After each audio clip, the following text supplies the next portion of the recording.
नमस्कार। इंडिया बोले में इस बार बात देश के अन्नदाता की, जो 5 राज्यों के चुनावी नतीजों के बाद चर्चा में है। एक के बाद एक नई राज्य सरकारों ने किसानों की कर्ज माफी का ऐलान किया तो बाकी राज्य भी ऐलान करते दिखे। हालांकि नीति आयोग और रिजर्व बैंक के पूर्व चेयरमैन रघुराम राजन ने कर्ज माफी पर सवाल उठाए, लेकिन इस बीच खबर आई कि केंद्र सरकार भी देश के सभी किसानों की कर्ज माफी का ऐलान कर सकती है। हालांकि बीते साल जून में वित्त मंत्री अरुण जेटली किसानों की कर्ज माफी के पक्ष में नहीं थे।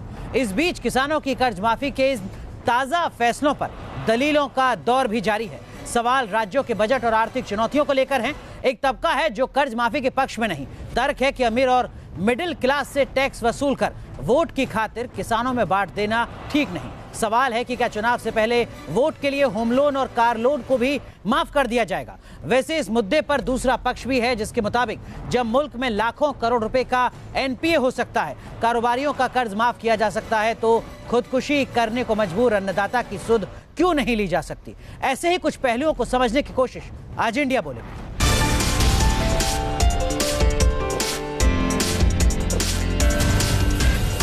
और इस जरूरी मुद्दे पर बात करने के लिए हमारे साथ खास मेहमान जुड़ चुके हैं। हमारे साथ देवेंद्र शर्मा हैं, आप जाने माने कृषि अर्थशास्त्री हैं। हमारे साथ गौरव बल्लभ साहब हैं, आप कांग्रेस पार्टी के प्रवक्ता हैं। यहाँ इंडिया बोले के स्टूडियो में भी एक खास पैनल हमारे साथ मौजूद है। हमारे साथ जेएस यादव साहब जुड़ रहे हैं, आप कृषि मामलों के जानकार हैं। हमारे साथ भारतीय जनता पार्टी के प्रवक्ता राजीव जेटली जी जुड़ रहे हैं। हमारे साथ जुड़ रहे हैं जीपी श्रीवास्तव साहब, आप एसोचैम से जुड़े हुए हैं। हमारे साथ प्रसिद्ध अर्थशास्त्री प्रोफेसर अरुण कुमार साहब जुड़ रहे हैं और हमारे साथ जुड़ रहे हैं एनके भादु साहब, आप क्रबको से जुड़े हुए हैं। खेती किसानी का आपको भी लंबा अनुभव है और आप सबसे सवाल करने के लिए इस देश की युवा पीढ़ी और किसान भी यहाँ पर मौजूद हैं। लेकिन सवालों के सिलसिले को आगे बढ़ाएं उससे पहले इसी मुद्दे से जुड़ी ये रिपोर्ट देखिए। क्या कृषि संकट बनेगा 2019 का चुनावी मुद्दा?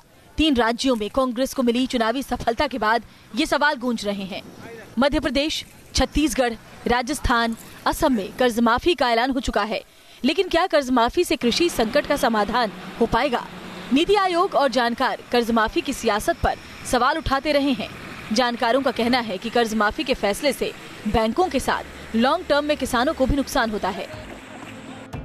जानकारों के मुताबिक किसानों को जैसे ही कर्ज माफी की उम्मीद होती है, वो पेमेंट करना बंद कर देते हैं।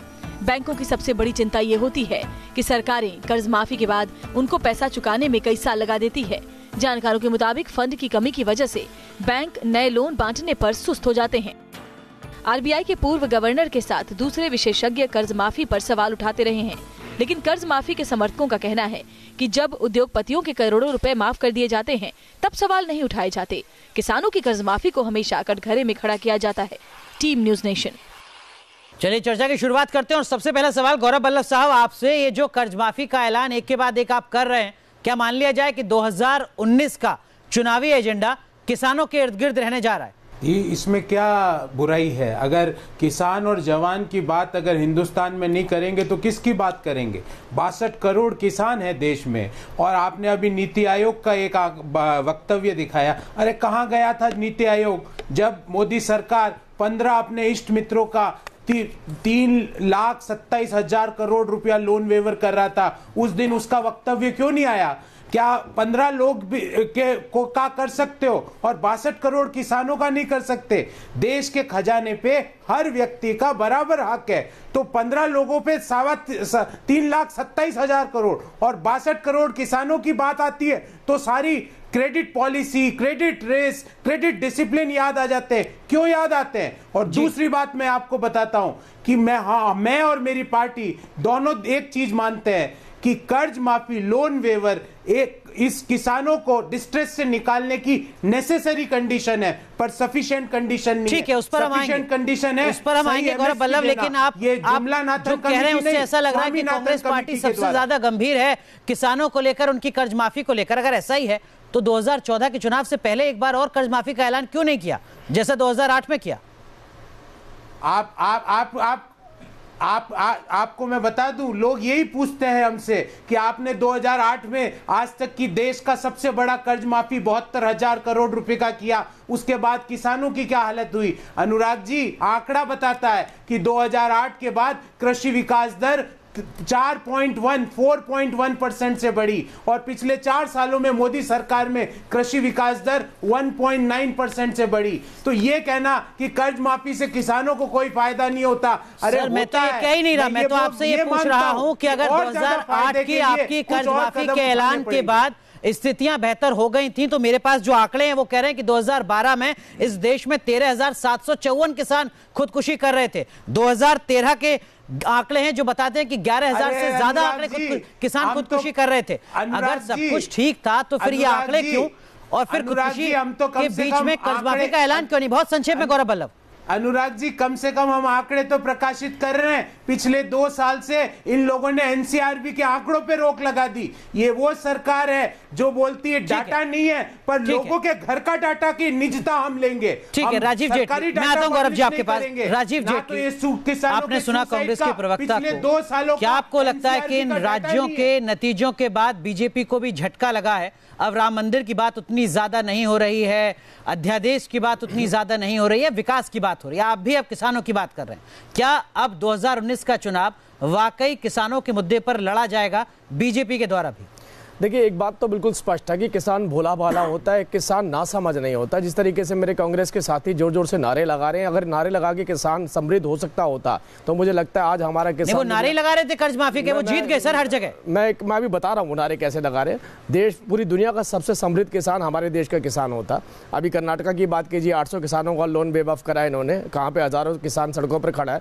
वहाँ पर बिक्री केंद्र नहीं है किसान के पास, और वहाँ पर कर्नाटका के अंदर डिज्नीलैंड के ऊपर सरकार पूरा फोकस कर रही है। बात वो नहीं हो रही। गंभीर विषय, हम गंभीरता से बात करेंगे। हम ये कहते हैं कि सबसे पहली जरूरत किसान की है क्या? सबसे पहली जरूरत होती है कि उसकी खेती का मतलब ये नहीं कि केवल आप अनाज के ऊपर, गेहूं के ऊपर पूरा राजनीति खेल जाए। खेती का मतलब होता है उसके पास दालें भी होती हैं। दालों में देखिए, अगर पिछले 10 सालों की सरकार का रेशियो निकाले तो मात्र 5,25,000 टन ये दालें खरीद पाए थे, और हमने 4 सालों के अंदर वहां से बढ़ाकर 52 लाख टन पर हम लेके आए। वो भी हमारी उपलब्धि नहीं है। हम ये नहीं कहते से किसान समृद्ध होने वाला है, हम ये नहीं कहते किसान का अगर कर्ज माफी हो जाएगी तो उससे समृद्ध हो जाएगा। बावजूद यहाँ समानता है, दोनों कह रहे हैं कि कर्ज माफी से समाधान नहीं होगा।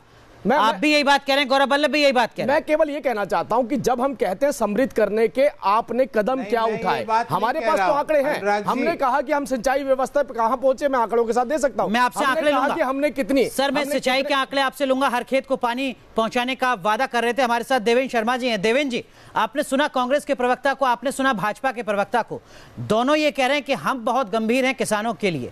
इस देश में जो भी पॉलिटिकल पार्टी सत्ता में आई है, क्या वाकई वो किसानों के लिए गंभीर रही है? और जिस कर्ज माफी की आज हम चर्चा कर रहे हैं, क्या वाकई उससे तस्वीर सुधरने जा रही है? सर, ये तो हम 4 दशकों से सुनते आ रहे हैं। हर पॉलिटिकल पार्टी, हर सरकार ने क्लेम किया है कि उन्होंने किसानों के लिए बहुत किया है। लेकिन मैं एक साफ बता दूं आपको कि 4 दशकों में ये जानना बहुत ज़रूरी है कि 4 दशकों में किसानों की आय नहीं बढ़ी। किसानों की आय जो 4 दशक पहले थी और जो आज है वो वहीं की वहीं खड़ी है, वहीं स्थिर है, वहीं स्टैटिक है, वहीं फ्रोजन है। अभी एक OECD, organisation for economic cooperation and development की स्टडी आती है। उन्होंने सिर्फ 2 दशक का अध्ययन किया। उन्होंने कहा कि 2 दशक में भारत में किसानों की जो रियल इनकम है वो नहीं बढ़ी है। नीति आयोग खुद एक रिपोर्ट आती है, वो कहता है नीति आयोग कि 2011-15 और 2015-16 यानी 5 साल के पीरियड में किसानों की जो रियल इनकम है वो आधे % से भी कम बढ़ी है हर साल, 0.44% to be exact every year. ना अगर ये हालात हैं और किसान सड़कों पर आ रहे हैं, हम ये भी जानते हैं कि 2014 में 640 प्रोटेस्ट हुए थे एक साल में, ये नेशनल क्राइम रिकॉर्ड ब्यूरो का डाटा है जी। 2016 में बढ़कर ये 4800 प्रोटेस्ट हो गए, और उसके बाद भी डाटा आया नहीं है। लेकिन हमने देखा है कि देश के हर कोने में किसान जो हैं सड़कों पर हैं। एक इंपॉर्टेंट बात यह थी कि इकोनॉमिक सर्वे 2016 का एक आंकड़ा जो मैं हर बार बताता हूं कि वो इकोनॉमिक सर्वे कहता है कि 17 राज्यों में यानी आधे देश में किसान परिवार की औसतन आय साल की 20,000 रुपए है। यानी 1700 रुपए से कम एक किसान परिवार कैसे जीवित रहेगा, कभी सोचा हमने? और ये आधे देश की बात हो रही है, तो ये कौन सा विकास हो रहा था आज तक 4 दशकों से, ये हमें जानने की यहाँ पर देवेंद्र जी कर रहे हैं, जहां पर प्रति व्यक्ति आय सरकारी कागजों में 1 लाख रुपए के पार है। लेकिन इन सब के बीच जीपी श्रीवास्तव जी, एसोचैम जैसी जो संस्थाएं हैं वो कैसे देखती हैं इस तरीके के फैसलों को? क्योंकि नीति आयोग सवाल खड़े करता है, रिजर्व बैंक के पूर्व गवर्नर सवाल खड़े करते हैं, क्या वाकई कर्ज माफी होनी चाहिए? देखिए, as a matter of principle ये कर्ज माफी चाहे किसानों की हो या उद्योग की हो, ये बहुत ही अच्छा और लॉन्ग लास्टिंग डिसीजन नहीं होता है, ये टेम्परेरी रिलीफ होता है, जिससे प्रॉब्लम और ज़्यादा बढ़ती है। तो जो ये लोन माफ़ी है, ये पॉलिटिकली जो उसका इफेक्ट है मैं उस पर नहीं जा रहा हूँ, लेकिन जहाँ तक इकोनॉमिक फैक्टर्स हैं ये बिल्कुल देश के हित में नहीं होते। चाहे क्यों सर, क्यों नहीं होता देश के हित में? किसान खुदकुशी नहीं करेगा अगर उसको राहत मिलती है, क्या ये देश के हित में नहीं है? देखिए, आप जो है किसान खुदकुशी किस लिए कर रहा है कि उसे पानी नहीं मिल रहा है, उसे बीज नहीं मिल रहे हैं, उसे उर्वरक नहीं मिल रहे हैं, उसे लगान देना मुश्किल सर, वो साहूकार के कर्ज के दलदल में फंसा हुआ है, वो इसलिए भी खुदकुशी कर रहा है। कहीं कहीं ऐसा न हो कि जब आपने लोन माफी किया तो उसे और लोन मिलना मुश्किल हो जाए और वो कहीं ज्यादा पहले से साहूकारों के ऊपर जाना शुरू कर दे। अभी बुआई का जब समय खत्म हुआ है, उस समय तुरंत जब पैसे चाहिए थे वो कहाँ से ले आ सकता था? आप तो लोन देंगे नहीं, ना बैंक लोन देगा उसको, तो आपको क्या करेंगे, मजबूरी में साहूकार के पास जाना पड़ेगा और 2% तक जो है ले रहे हैं। प्रोफेसर अरुण कुमार, एक बात मैं कंप्लीट कर दूं कि इसका जो है लॉन्ग टर्म हमें सोल्यूशन देखना चाहिए, चाहे कृषि वर्ग हो चाहे उद्योग वर्ग हो। सर, लॉन्ग टर्म पर भी आएंगे और सुझाव आप लोगों से समझने की कोशिश करेंगे, लेकिन प्रोफेसर अरुण कुमार, अगर राज्य सरकारें ये कहती हैं कि हम अपने सूबे के किसानों का कर्ज माफ करते हैं, क्या इसका स्वागत होना चाहिए या आलोचना होनी चाहिए? देखिए, बात समझने के लिए हमें कृषि की क्या समस्या है वो समझना पड़ेगा। सबसे बड़ी समस्या है कि वहाँ पे मैक्रो इकोनॉमिक प्रॉब्लम भी है और माइक्रो इकोनॉमिक प्रॉब्लम भी है, और दूसरा लॉन्ग टर्म प्रॉब्लम और शॉर्ट टर्म प्रॉब्लम है। शॉर्ट टर्म प्रॉब्लम क्या है कि अर्थव्यवस्था में दो बड़े झटके लगे, एक तो नोटबंदी और दूसरा जीएसटी, जिन्होंने हमारे असंगठित क्षेत्र पे बहुत बड़ा प्रभाव डाला। वहाँ पे आमदनियाँ कम हो गई, और जब आमदनी कम हो गई तो डिमांड कम हो गई। तो डिमांड कम होने से क्या है कि जो कृषि की डिमांड है वो जब कम हुई तो स्टॉक्स बढ़ गए और जो कुपोषण है वो भी बढ़ गया।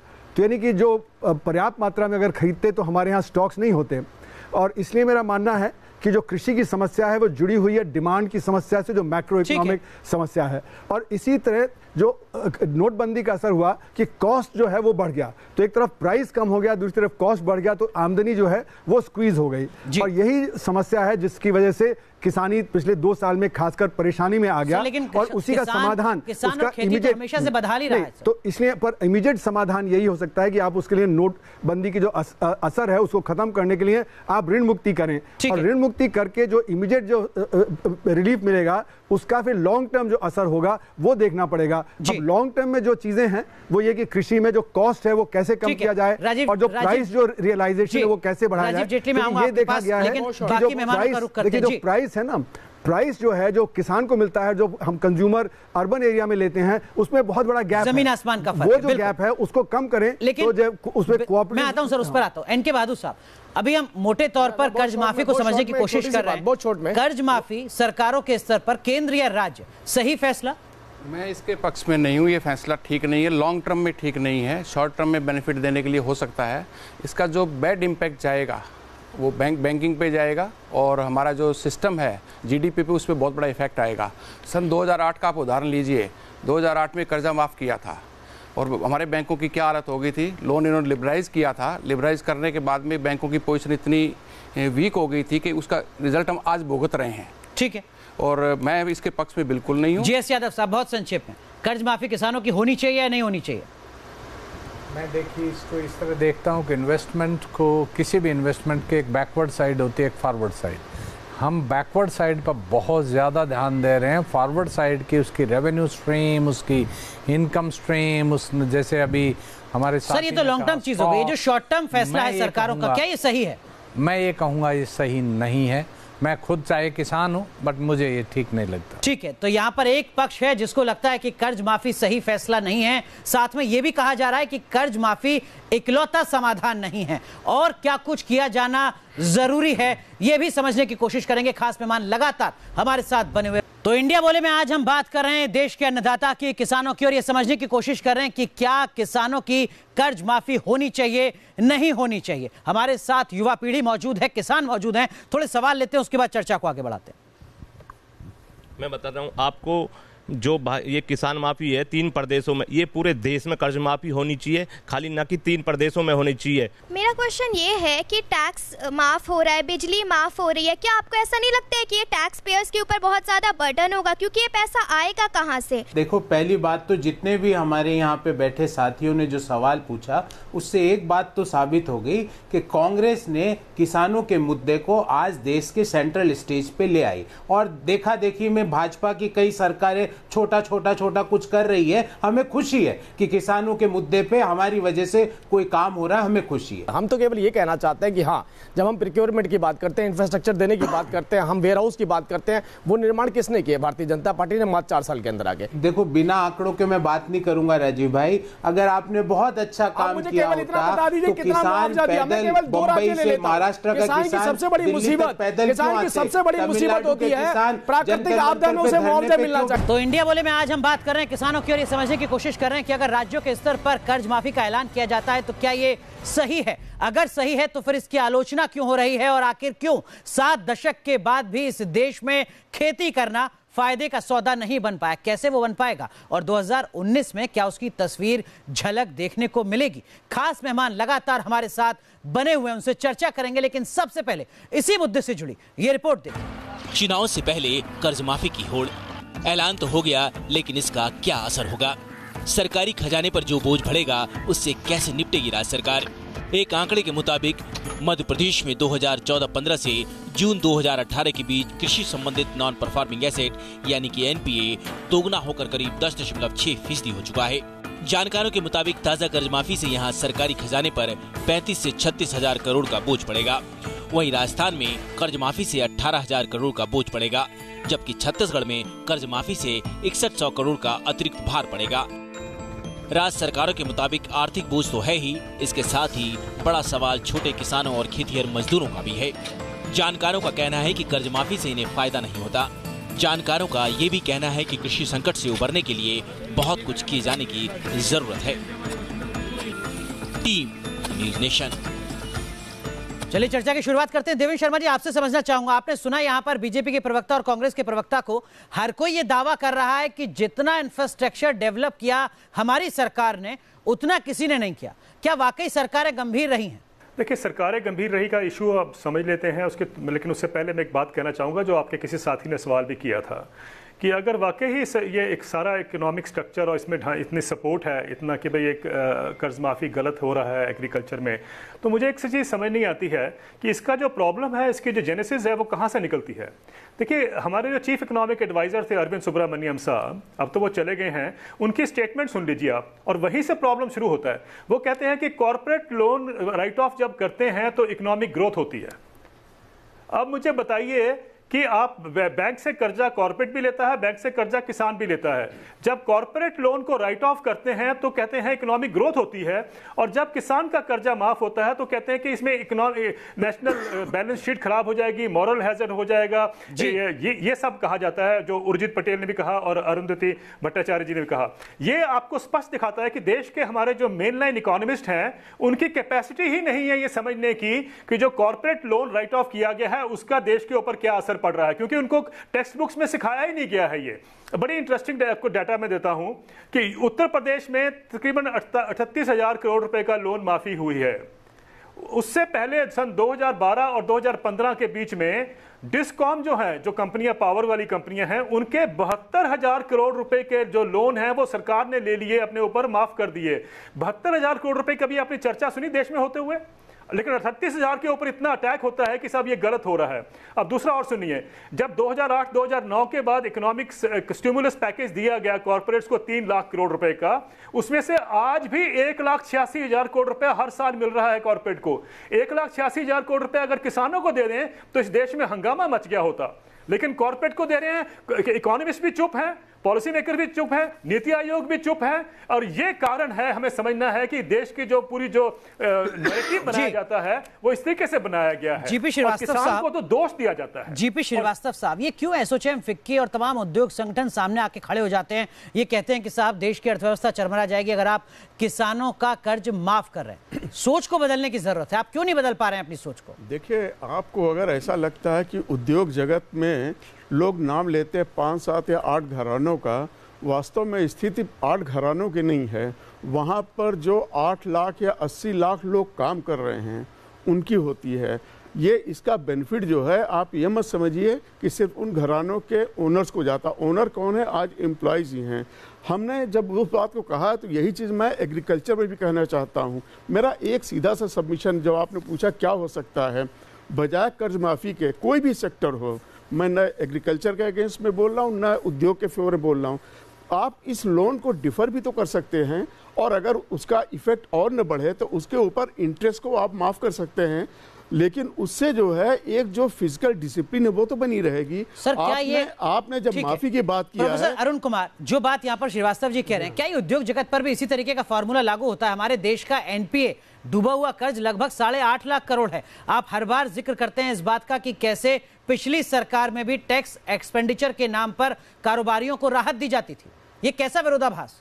देखिए, हमारे यहाँ ये समझना पड़ेगा कि पॉलिसी मेकिंग जो है वो अर्बन जो क्षेत्र है उसके हाथ में है, जो हमारा कॉर्पोरेट सेक्टर है उसके हाथ में पॉलिसी मेकिंग है। तो वो पॉलिसी जब बनाता है तो अपने हित में बनाता है। और कृषि जो है, हालांकि नंबर उनका बहुत ज़्यादा है, संख्या बहुत है, वोट है, लेकिन उनका जो इंटरेस्ट है वो हमारे पॉलिसी मेकिंग में नहीं आता है। तो इसको मैं दिखाता हूँ कि जैसे अगर आप जो इंडस्ट्रियल गुड्स की प्राइसिंग लें तो उसको मार्कअप प्राइसिंग बोला जाता है, कि जो आपका कॉस्ट है उस पर मार्कअप डबल हो जाता है। और जो कृषि है वहाँ पे जो स्वामीनाथन कमेटी ने कहा कि पूरा कॉस्ट लेके उसके ऊपर 50% ऊपर होना चाहिए, वो आज तक लागू नहीं हुआ। और कॉस्ट जो है उसमें जो ओन कॉस्ट है वो इंक्लूड नहीं किए जाते हैं, तो इसमें पूरा कॉस्ट नहीं लिया जाता है, तो इसमें प्राइस नहीं। सरकार एमएसपी डिक्लेयर करती है, जब एमएसपी डिक्लेयर करती है तो एमएसपी को लागू करने का एक जरिया होना चाहिए, जो जरिया आज तक हमने नहीं अपनाया है। अगर एमएसपी का जो जरिया होता तो आज जो कृषि में जो परेशानी है वो नहीं होती। और तीसरी बात मैं कहूँगा कि जो एक सरकार की नीति रही है कि कृषि के जो प्रोडक्ट है उनके दाम कम रखे जाएं जिससे इन्फ्लेशन कम हो। पर ये जब हम दाम कम रखते हैं तो उसका मतलब है कि एक टैक्स लग गया। तो वैसे कहने को कृषक के ऊपर टैक्स नहीं है, पर क्योंकि दाम कम रखे जाते हैं तो एक बहुत बड़ा टैक्स लग जाता है कृषक के ऊपर। तो ये जो सारे स्ट्रक्चरल प्रॉब्लम्स हैं, इस स्ट्रक्चरल प्रॉब्लम्स का सॉल्यूशन ढूंढना पड़ेगा। देखिए तमाम पैनलिस्ट को, क्या आप भी इस बात को स्वीकारते हैं कि हाँ, हमारी प्राथमिकता में उद्योग जगत रहा है, केंद्र के स्तर पर, राज्य के स्तर पर, और उसी की झलक इस तरीके के विमर्श में भी दिखती है, जहां पर हम किसानों की कर्ज माफी की तो आलोचना करते हैं लेकिन हम एनपीए की चर्चा बहुत ज्यादा नहीं करते? सर, कर्जा किसी भी सेक्टर का माफ़ किया जाए, चाहे वो कॉर्पोरेट हाउसेस का है या किसानों का, वो गलत है। पहली बात मैंने कही। दूसरा, जो अगर हम देखें कि किसानों के लिए हम क्या कर सकते हैं, किसानों का फ़ायदा कैसे हो सकता है, अगर हम देखें कि 61, 60 और 61 का डेटा लें तो 62% किसान जो हमारे स्मॉल एंड मार्जिनल फार्मर्स थे, जो आज बढ़कर 85% हो चुके हैं 6 दशक के बाद में। उनकी जोत जो है वो 0.24 हेक्टेयर से 1.25 हेक्टेयर तक पहुंच चुकी है। जो एक्चुअली में कम्युनिटी डेवलपमेंट का काम हमें, जैसे सर ने बताया कि भाई जो डेवलपमेंट या जो पॉलिसी बनती है रूरल बैकग्राउंड के लिए नहीं बनती है, ये अर्बन एरिया के लिए बनती है। हमें पॉलिसीज को रूरल एरिया पे स्ट्रेस करना पड़ेगा, उस पर ध्यान देना पड़ेगा और उसके डेवलपमेंट के लिए हम क्या फायदा कर सकते हैं। जेएस यादव साहब, सवाल ये कि ये पॉलिसी बनाएगा कौन? आप लोग शुरुआत से कह रहे हैं कि देखिए साहब, थोड़ा व्यापक तरीके से सोचना होगा किसानों के बारे में, सिर्फ कर्ज माफी से बात नहीं चलेगी। मेरे पास आंकड़े हैं जिसके मुताबिक 1965 में झा कमेटी बनी, फिर सेन कमेटी बनी, हनुमंत राव कमेटी बनी, अलग कमेटी बनी, स्वामीनाथन कमेटी बनी, नीति आयोग की रिपोर्ट अलग से है, और तमाम जो एक्सपर्ट्स हैं वो अपनी अपनी कमेटियों की रिपोर्ट सामने रख रहे हैं। इतनी सारी तो रिपोर्ट आ चुकी हैं, इतनी सारी कमेटियां बन चुकी हैं इस देश में बीते 50 सालों से। फिर और क्या नया विजन, और वो कब आएगा नया विजन, और कौन लाएगा नया विजन? देखिए, बहुत अच्छी बात कही आपने। जब हम भी 30-40 साल से एग्रीकल्चर इकोनॉमिक्स के स्टूडेंट रहे हैं और मेरे बड़े बहुत अच्छे साथी सामने से कह रहे थे, पूरी दुनिया को थोड़ा सा आप देखिए, आज दुनिया एग्रीकल्चर की कहाँ जा रही है। मुझे दुनिया के उन देशों के नाम बताइए जहाँ कर्ज माफ़ी होती है, उन देशों में बताइए एग्रीकल्चर जहाँ अब सस्टेनेबल तो कहीं नहीं है। चाहे यूरोप में कितने बड़े साइज़ हो, चाहे ऑस्ट्रेलिया में कितना बड़ा साइज़ हो, नॉर्थ अमेरिका में कितना बड़ा साइज़ हो, बहुत ही वायबल प्रपोजिशन नहीं है। इसका मतलब क्या है? खेती में यदि आप इंफ्रास्ट्रक्चर को देखें, 70 इंफ्रास्ट्रक्चर आइडेंटिफाइड हैं, उनमें से 65 इंफ्रास्ट्रक्चर के रिटर्न और इन्वेस्टमेंट लो है। इसलिए प्राइवेट इन्वेस्टर तो आता नहीं, इंडिविजुअल करता है, वो फंसता है। उसके कर्ज को माफ़ करना एक सॉल्यूशन नहीं है। मैं इसलिए कह रहा हूं, आपको इसको वायबल बनाना पड़ेगा। इन्वेस्टमेंट को जब सर, तक मैं वही तो आपसे समझना चाह रहा था कि अगर 65 से कमेटियां लगातार बनती आ रही हैं पिछले 50 साल से, तो वो वायबल बनाने का फॉर्मूला कब आएगा? क्या वो रॉकेट साइंस है? जब तक आप individual small scale finance, small scale farmers को वायबल नहीं बनाएंगे, और उसके लिए टेक्नोलॉजी। देवेंद्र शर्मा जी, एक चीज मैं आपसे समझना चाहूंगा बहुत संक्षेप में, जिसका जिक्र यहां पर अभी यादव जी ने किया। कोई भी देश, कोई भी मुल्क किसानों की कर्ज माफी का ऐलान अपने यहाँ पर नहीं करता है। किसी भी देश में खेती फायदे का सौदा नहीं है। किसी भी देश में सरकारों के स्तर पर किसानों को मदद नहीं दी जाती है। क्या ऐसा ही है सर? इकोनॉमिक डिजाइन जब तक हम नहीं समझेंगे तो हमें नहीं पता चलेगा कि एग्रीकल्चर इतने क्राइसिस में क्यों है। जब इकोनॉमिक डिजाइन ही ये है कि खेती को आपने सेक्रीफाइस करना है इकोनॉमिक रिफॉर्म्स के लिए, चाहे वो अमेरिका में हो चाहे वो इंडिया में हो, तो खेती को तो तबाह किया जा रहा है, डिलिबरेटली किया जा रहा है। मैं स्पष्ट कर दूं कि अमेरिका में भी ये जो कोशिश हुई है इतने सालों में, आज 2% से कम उनके लोग एग्रीकल्चर में रह गए हैं। यूरोप में हर मिनट में एक किसान खेती छोड़कर जा रहा है। इंडिया में पूरी कोशिश हो रही है कि किसानों को खेती से निकालकर शहर में लाया जाए, क्योंकि शहर में दिहाड़ी मजदूर की जरूरत है। अब करना क्या चाहिए हमें, आपका सवाल था। अमेरिका और यूरोप में इसलिए नहीं लोन वेवर होते हैं क्योंकि वहां डायरेक्ट इनकम सपोर्ट मिलती है।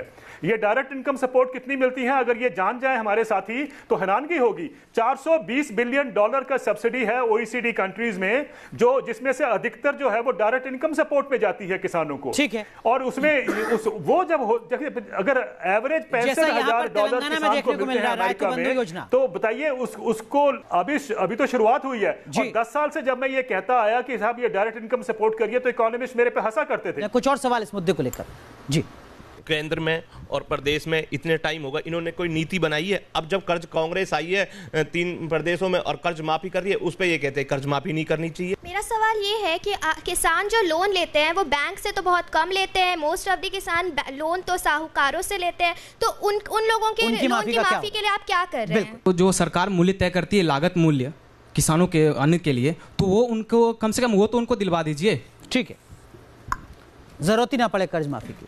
अगर किसान जो गेहूं निकालता है अपने पसीने को बहाकर, अपने खून पसीने को बहाकर, और नेता लोग उसको अगर ज्यादा दाम पे खरीदे तो कर्ज माफी की जरूरत ना पड़े। ठीक है, अगर दाम वाजिब मिल जाए तो फिर दिक्कत ना हो। राजीव जेटली साहब, आप कुछ कहना चाह रहे हैं, मैं आऊंगा आपके पास, लेकिन एक सवाल गौरव बल्लभ आपसे मैं समझना चाहूंगा। आपने कहा कि देखिए साहब, हमने किसानों की बात करी और किसानी खेती विमर्श का मुख्य मुद्दा बन गया। सर, मैं आंकड़ा पढ़ रहा था जिसमें आपके वित्त मंत्री ने कहा था कि हम देश में दूसरी हरित क्रांति लाएंगे 300 करोड़ के बजट के साथ। आपने कहा था कि हम 60,000 पल्स विलेज बनाएंगे 300 करोड़ के बजट के साथ। ये कैसा मजाक था सर खेती किसानी के साथ? देखिए अनुराग जी, मैं तो आंकड़ों आप गिनाओगे, मैं सुनूंगा आपके सारे आंकड़े, पर ऐसा क्यों है कि यूपीए 1 और 2 के दौरान एग्रीकल्चर ग्रोथ आज से 2.5 गुना ज्यादा थी मोदी सरकार के 4 साल से? ऐसा क्यों है? क्यों? कारण समझिए आप। इन्होंने क्या किया, कर्ज माफी नहीं करेंगे, अब हम कर रहे हैं तो बोले हाँ हाँ ठीक है करो। दूसरी बात, एमएसपी स्वामीनाथन से नहीं देंगे, हमारे अलग फॉर्मूले बनाएंगे। स्वामीनाथन तो आप ही ने आयोग बनाया था सर। हम जी अनुराग जी 5 सेकंड दे दीजिए, मुझे बोलने दीजिए। तीसरी बात, किसानों के बजट से प्रधानमंत्री फसल बीमा योजना का प्रीमियम से प्राइवेट इंश्योरेंस कंपनियों को पैसा लुटा देंगे। किसानों के बजट से 16,000 करोड़ रुपए प्राइवेट इंश्योरेंस कंपनियों को दे दिए, जिसमें अंबानी की कंपनी भी है। फिर बोलते हैं कि अभी जेटली साहब बोल रहे थे, राजीव जेटली जी, कि दालों का बहुत बम्पर प्रोडक्शन हुआ। मेरा तो एक ही सवाल है राजीव जी, बता दो, अगर मैं झूठ बोल रहा हूं तो मुझे टोक दीजिए। अगर बम्पर प्रोडक्शन हुआ तो इंपोर्ट क्यों करी दालों को? क्योंकि आप अडानी को फायदा पहुंचाना चाहते थे, इसलिए आपने दालों को। गौरव बल्लभ, आरोप, राजनीतिक आरोप एक जगह, लेकिन आपको भी याद होगा 2008 में किसानों की कर्ज माफी का आपने ऐलान किया था। कैग की रिपोर्ट आई जिसने कहा कि हर 5 में से एक मामले में गड़बड़ पाई गई। तो इंडिया बोले में आज हम बात कर रहे हैं खेती किसानी की और समझने की कोशिश कर रहे हैं कि इस देश में खेती कैसे फायदे का सौदा बन सकती है। इस देश में वो तस्वीर कब दिखेगी जब कोई भी अन्नदाता खुदकुशी करने को मजबूर ना हो। राजीव जेटली साहब, आपने सुना गौरव बल्लभ को, वो बता रहे थे कि सब कुछ अच्छा था जब वो सत्ता में थे। देखिए, मैं समझ नहीं पाया, मैंने इसीलिए आपसे चर्चा की शुरुआत में कहा था कि गौरव जी जिस तरीके से बात रख रहे हैं वो गंभीरता उसमें कम नजर आ रही है। मैंने शुरुआत में एक बात कही थी कि जो दालें पहले लगभग 5.5 लाख टन खरीदी जाती थी, अब वो एमएसपी पे 52 लाख टन खरीदी जाती है। मेरे भाई, आपने 10 साल में 5.5 लाख टन खरीदी थी, हमने 4 साल में 52 लाख टन दालें एमएसपी पे। अब देखिए गौरव जी, आपने बीच में बोला नहीं कहा, राहुल गांधी जैसी हरकतें मत करिए प्लीज, मुझे बोलने दीजिए। मैं केवल ये बोलना चाहता हूं, जब हमने इंफ्रास्ट्रक्चर की बात करी तो मैंने पहले भी बोला, कर्नाटक का किसान सड़क पे खड़ा है, पंजाब का किसान फगवाड़ा की सड़क जाम करके खड़ा है। ये पंजाब और कर्नाटक में आपकी सरकार है, आप डिज्नीलैंड पे जोर लगा रहे हैं, किसानों के लिए क्रय केंद्र नहीं खोल रहे। हमें गंभीरता से इसलिए बात करनी पड़ेगी जब हम इंफ्रास्ट्रक्चर की बात करते हैं। अभी हमारे पैनल पे ही ये डिस्कशन आई कि नोटबंदी और जीएसटी से बफर स्टॉक हो गया और वो बिका नहीं। मैं याद दिलवाना चाहता हूं, मनमोहन सिंह जी की सरकार में सुप्रीम कोर्ट ने कहा था कि अनाज सड़ रहा है, इसे गरीबों में बांट देना चाहिए। ना नोटबंदी थी ना जीएसटी थी। क्या वजह रही थी उसकी? सरकारी आंकड़े हैं, चाहे बीजेपी सत्ता में हो या कांग्रेस, किसान इस देश का खुदकुशी करने को मजबूर रहा है, कर्ज में दबे रहने के लिए मजबूर रहा है। बहुत बहुत शुक्रिया आप सभी मेहमानों का जुड़ने के लिए और इस जरूरी मुद्दे पर अपनी अपनी बात रखने के लिए। बहुत बहुत शुक्रिया आप सभी का भी अहम सवाल पूछने के लिए। तो इंडिया बोले में बस इतना ही, लेकिन आप बने रहिए न्यूज़ नेशन के साथ, क्योंकि खबरों का सिलसिला यहां कभी नहीं थमता।